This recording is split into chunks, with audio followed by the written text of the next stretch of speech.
அன்பர்களே, நண்பர்களே, உங்கள் பாலுவின் இனிய காலை வணக்கம். இன்று 8/4/2024 அதாவது பங்குனி மாதம் 26ஆம் தேதி. இன்னைக்கு திங்கட்கிழமை. அது மட்டும் இல்லாமல் அமாவாசை திதி. உத்திரட்டாதி நட்சத்திரம் காலையில் 10லேருந்து 10-12 வரை. அதற்கு மேல் ரேவதி நட்சத்திரம். இந்த ராகு காலம் காலையில் 7:30 to 9, யமகண்டம் 10:30 to 12, நல்ல நேரம் காலையில் 6:30லேருந்து 7:30 வரைக்கும், அடுத்தால சாயங்காலம் 4:30லேருந்து 5:30 வரைக்கும். இப்போ சந்திராஷ்டிரமம் இன்றைக்கி சிம்மராசிக்காரங்களுக்கு. அடுத்தால போடக்கூடிய துணியினோட நிறம் வெண்மை, அதாவது வெள்ளை. போடக்கூடாதது பச்சை.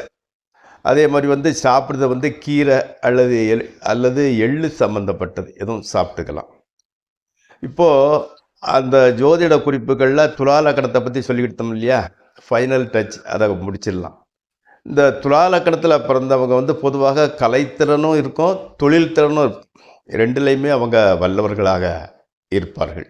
அவங்களுக்கு எப்படின்னா, அந்த வாழ்நாளின் 2வது பகுதி, அதாவது மேரேஜுக்கு அப்புறம்னு வச்சுக்கலாம். சிலரோட தியரி பிரகாரம் 30 வயசுக்கு மேலே நிறைய செல்வமும் செல்வாக்கும் அந்தஸ்தும் உடையவங்களாக இருக்கிறதுக்கு உண்டான வாய்ப்புகள் நிறைய இருந்துக்கிட்டு இருக்கு.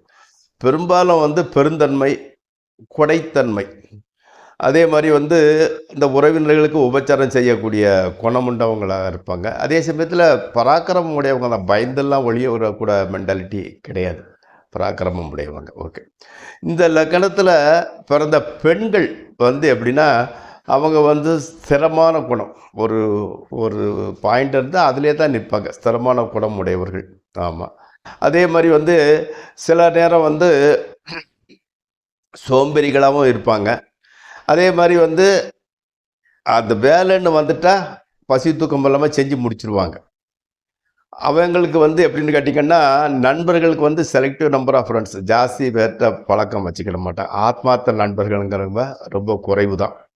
அதே மாதிரி கொஞ்சம் செருக்கு, அதாவது கௌரவம், நம்ம அந்தஸ்து என்னங்கிற மாதிரி ஒரு செருக்கு குணம் இருக்கும். எதுலேயுமே எப்படின்னா அதிருப்தி உண்டாகக்கூடும்.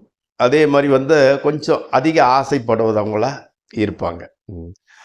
இந்த துலாலக்கணமாக இருந்து ராசி கூட துலாமாக அமையுமானால், அதே மாதிரி பக்தி மார்க்கத்தில் புத்தியை செலுத்தக்கூடியவங்களாக இருப்பாங்க. ரொம்ப ஆன்மீகத்தில் ரொம்ப இன்ட்ரெஸ்ட் உடையவங்களாக இருப்பாங்க.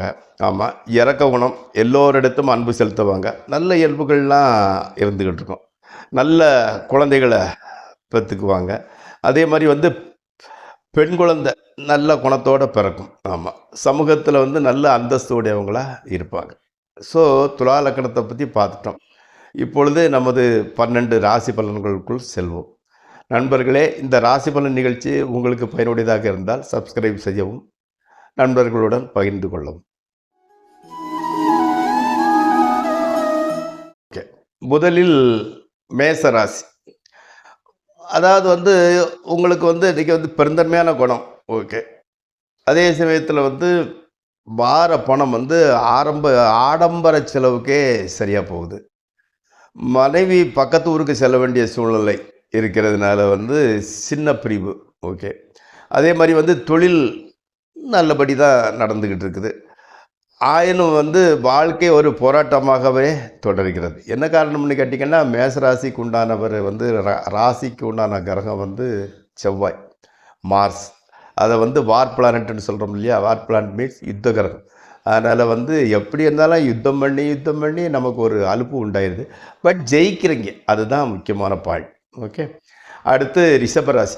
நண்பர்கள் சொன்னபடி எதையும் செய்து கொடுக்கலை. ஆமாம், ஏமாற்றமாக தான் இருந்துக்கிட்டு இருக்கு. அதே சமயத்தில் கடவுள் பக்தி அதிகமாகிறது.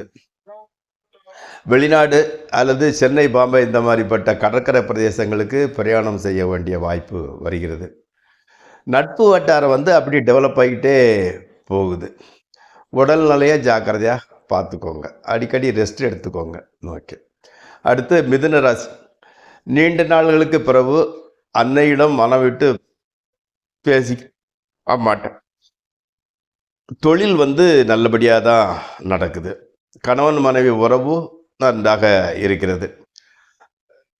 தாமதமான பண வரத்து வந்து வரத் தொடங்குகிறது. இனிமேல் ஸ்டெப் பை ஸ்டெப்பாக வந்துடும். அதே மாதிரி வந்து இனிமேல் உங்கள் சாம்ராஜ்யம் தான். நிலம் அல்லது வாகனம் வாங்கிறதுக்கு நினைக்கிறீங்க, வாங்கிறது நல்லபடி நடக்கும். அடுத்து கடகராசி. வண்டி வாகனங்கள் மெதுவாக செல்லுங்கள். யம்னா அஷ்டம சனி, அஷ்டம செவ்வாய் எல்லாமே வந்து 8ஆம் இடம் விபத்து ஸ்தானங்களில் இருக்கிறதுனால சின்ன சின்ன பிரச்சனைகள் வர்றதுக்கு வாய்ப்பு இருக்குது. பர்டிகுலராக முழங்காலில் அடிபடுறதுக்கு வாய்ப்பு இருந்துக்கிட்டு இருக்குது. உங்களுக்கு வந்து எப்படின்னு கேட்டிங்கன்னா, தகப்பனார் செஞ்ச வேலை வர்றதுக்கு வாய்ப்பு இருந்துக்கிட்டு இருக்குது. சகோதரர்கள் வந்து சப்போர்ட்டிவாக தான் இருந்துக்கிட்டு இருக்கிறாங்க. குடும்ப வாழ்க்கை வந்து அப்பப்போ சின்ன சலசலப்பு, அது ரொட்டீனாக வர்றது மாதிரி வந்து போகிறது. ஓகே. அடுத்து சிம்மராசி. பிரச்சனைகளில் இருந்த அந்த பூர்வீக சொத்து வந்து உங்கள்கிட்ட வந்து சேர்ந்துருது. அதனால் திடீர்னு வந்து நீங்களும் பணக்காரர் ஆகிடுறீங்க. தொழிலில் அக்கறை வந்து கொஞ்சம் டல்லாகுது. உஷார், வேலை முக்கியம். புதிய நட்பினர் வந்து சேருகின்றனர். அடுத்து கன்னியாராசி.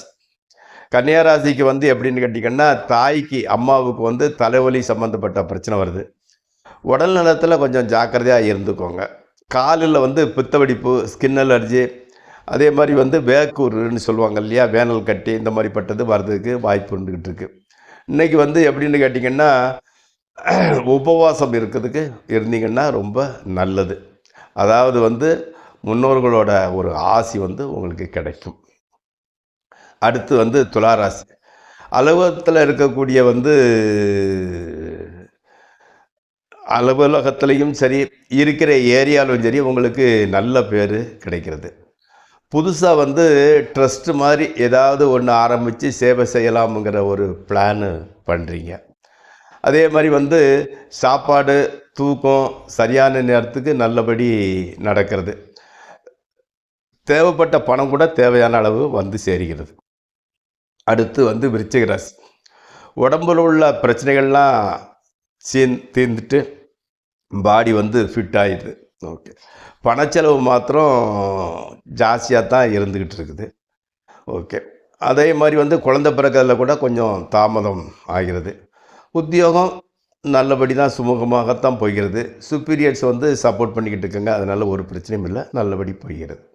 அடுத்து தனுசு ராசி. இன்றைக்கி வந்து ஓரளவு அதிர்ஷ்டகரமான நாள். குடும்பத்தில் வந்து அனைவரின் உடல் ஆரோக்கியமும் நன்றாக இருக்கிறது. கணவன் மனைவி உறவு நன்றாக இருக்கிறது. உத்தியோகத்தில் கூட இன்க்ரிமெண்ட் அறிவிக்கப்படாததுக்கு உண்டான வாய்ப்பு இருக்கிறது. புதிய வாகனம் வாங்க எண்ணுகிறீர்கள். அடுத்து மகர ராசி. மகர ராசிக்காரங்களுக்கு வந்து கடன் வாங்கி வாகனம் அல்லது நிலம் வாங்குறீங்க. மாணவர்களுக்கு வந்து கொஞ்சம் தூரத்தில் இருந்து நல்ல காலேஜில் சீட்டு கிடைக்குது. அதனால் கொஞ்சம் இடப்பெயர்ச்சி இருக்கிறது. புதிதாக வந்து எப்படின்னா ட்ரெஸ்ஸு, ஷூலாம் வாங்கி ரெடி பண்ணுறீங்க.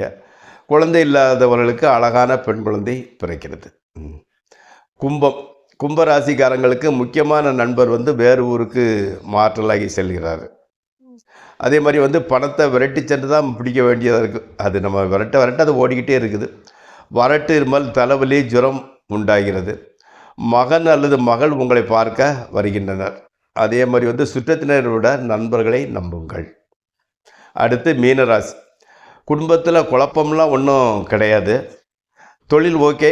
மனைவியின் உடல்நிலை, கடன் தொல்லை மனதுக்குள் மிகவும் பிரச்சனையை கொடுத்துக்கிட்டு இருக்குது. குடும்பத்தில் உள்ள ஒரு சுபகாரியம் நடக்கிறதுக்கு சான்சஸாக இருக்குது, வாய்ப்பு இருந்துக்கிட்டு இருக்குது. புதிய தொழில் ஆரம்பிப்பதற்கு நினைப்பவர்களுக்கு நல்ல வாய்ப்பு. தொடருங்கள், ஆரம்பியுங்கள், நல்லதே நடக்கும். இத்துடன் இந்த ராசி பலன் நிகழ்ச்சி நிறைவுறுகிறது. மீண்டும் நாளை சந்திப்போம். உங்கள் பாலு.